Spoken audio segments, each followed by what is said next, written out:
Au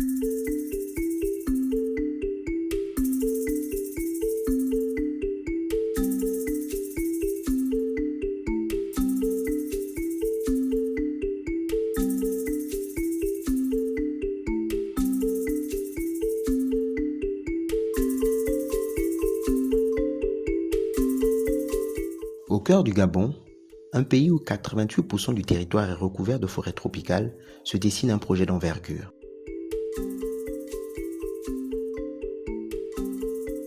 Le programme CAFI 2, piloté par l'Agence nationale des parcs nationaux, lancé pour promouvoir un développement durable, se déploie à travers les vastes paysages des plateaux Batéké.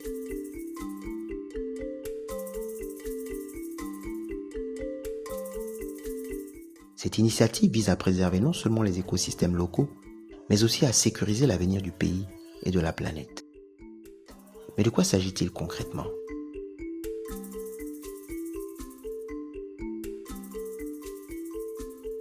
CAFI 2 agit beaucoup plus sur les questions de changement climatique, sur les questions de stock de carbone. CAFI 2 a deux composantes essentiellement. Donc, il y a la composante 1 qui traite des questions d'expansion des aires protégées, mais également CAFI 2 est dans le cadre de certification forestière. Il s'agit essentiellement ici de réaliser des études scientifiques sur des sites qui ont été préalablement identifiés. Il s'agit notamment du site de Plateau Batéké, du site de Mayumba, du site de Moignan et du site de Fouari.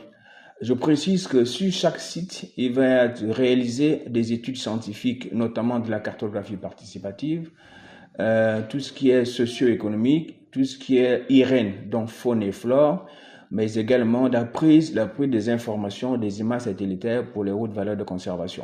La cartographie participative est une cartographie, comme elle indique, participative, c'est-à-dire qu'elle se fait de connivence avec des communautés.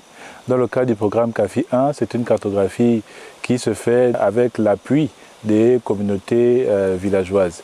Ces communautés pratiquent donc des forêts qui sont à l'intérieur de leur finage. Donc à la fin, on devrait pouvoir délimiter leur zone d'activité, mais également délimiter leur territoire.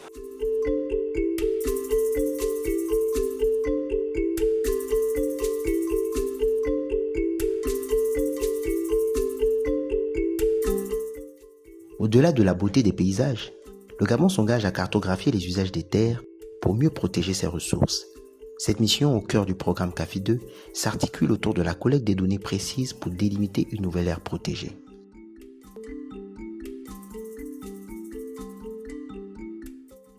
D'accord. Alors, comment ça va se passer? Ce sont des pistes. Là, vous menez régulièrement vos activités. Ngala. Ngala. Il prend ça sous souhait dans la savane à côté de la route. Mi, c'est Mingala. Il faut mettre I. Voilà. Mingala, c'est ça. Maintenant là, Voilà. Gabanzaï doit se jeter ici. Voilà. Gabanzaï. C'est bon.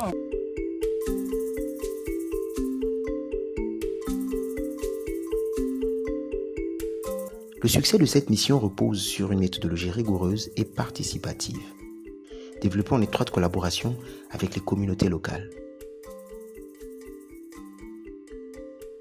En quoi consiste exactement cette méthodologie? Au niveau du Gabon, elle a fait l'objet de 2 ateliers, au cours desquels nous sommes tombés d'accord sur une méthodologie nationale. La méthodologie nationale se décompose, si on veut, en 5 grandes étapes. Donc on a une première étape dite de prospection, qui a 2 phases. Une première pré-prospection, où on va à la rencontre des auxiliaires de commandement, où on fait les civilités d'abord au niveau de la province, donc le niveau du secrétaire général de la province, du gouverneur. Ensuite, il y a un deuxième niveau où on va voir les préfets et les chefs de canton.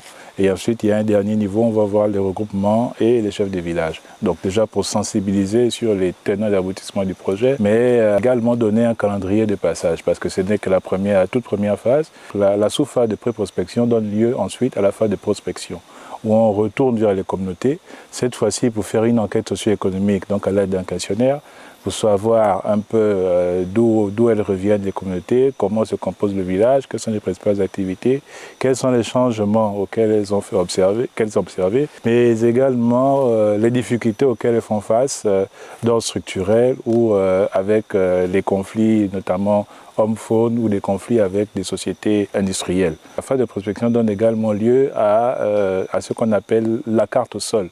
Donc il est question de représenter sur un support les terroirs villageois ou le finage villageois, donc les zones d'activité et les limites du village, donc que l'on représente sur une carte avec les communautés. Et c'est aussi l'occasion de prendre au village des points GPS des structures, donc les chefferies, corps de garde, les lieux de culte. Donc ça nous permet déjà d'avoir une première base d'informations géographiques au niveau du village. Sur le terrain, l'équipe se met à l'œuvre. Hein? Les pistes, ce n'est pas vraiment ce qu'on cherche. Les pistes, il y en a.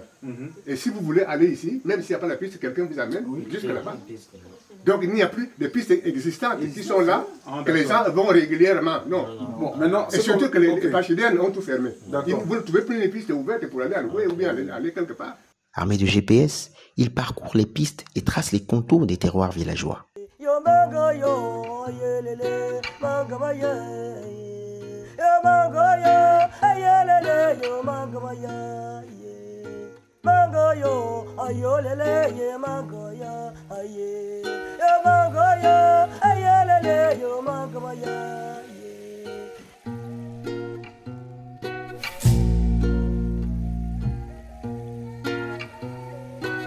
Pour faire une base de données, et nous quand on va ressortir la carte, on va sortir avec les différentes informations collectées. Là tu as pris le point, donc maintenant tu vas communiquer le numéro du point à Léo.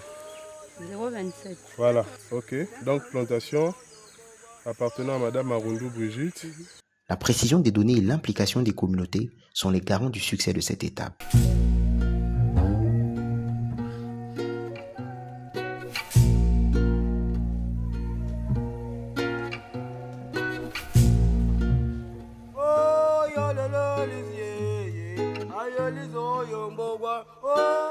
Les données collectées se transforment en cartes détaillées, prêtes à être présentées aux communautés. Cette validation est fondamentale, car elle assure que les cartes reflètent fidèlement la réalité des usages locaux.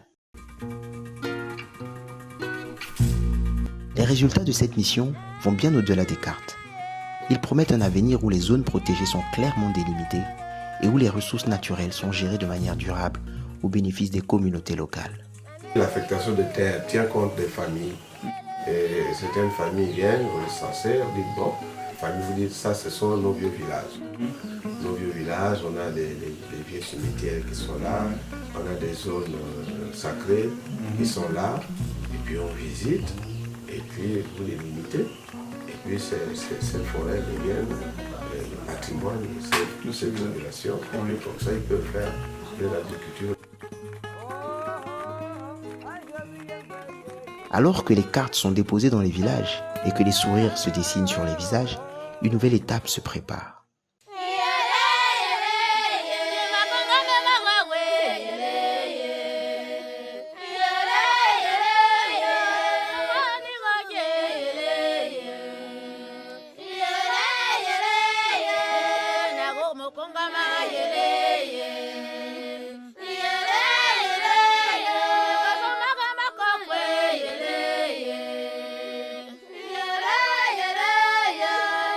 À l'issue de toutes ces études, des conclusions lui seront retenues et ces conclusions vont être analysées par un comité qui va être mis en place, qui sera constitué essentiellement des partenaires, de l'administration centrale, des bailleurs, pour véritablement prendre une décision du type des protégés qui va être classé.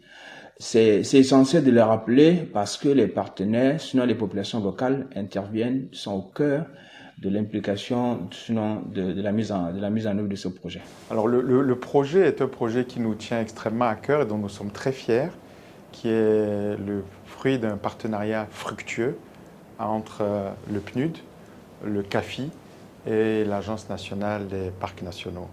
C'est un projet qui est mis en œuvre par le PNUD.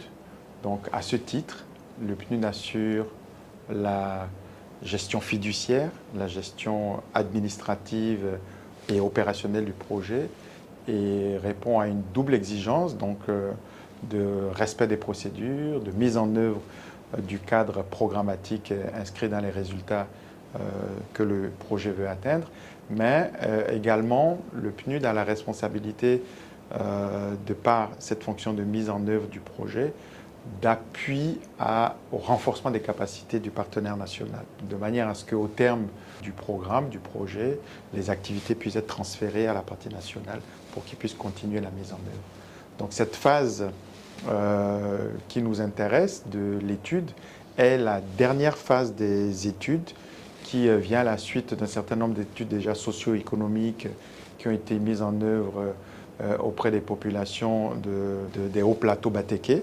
Et nous avons bon espoir que lorsque cette phase d'études, cette dernière phase d'études se termine, qu'elle puisse permettre l'émergence, l'identification et l'émergence de nouvelles aires protégées au bénéfice du peuple gabonais.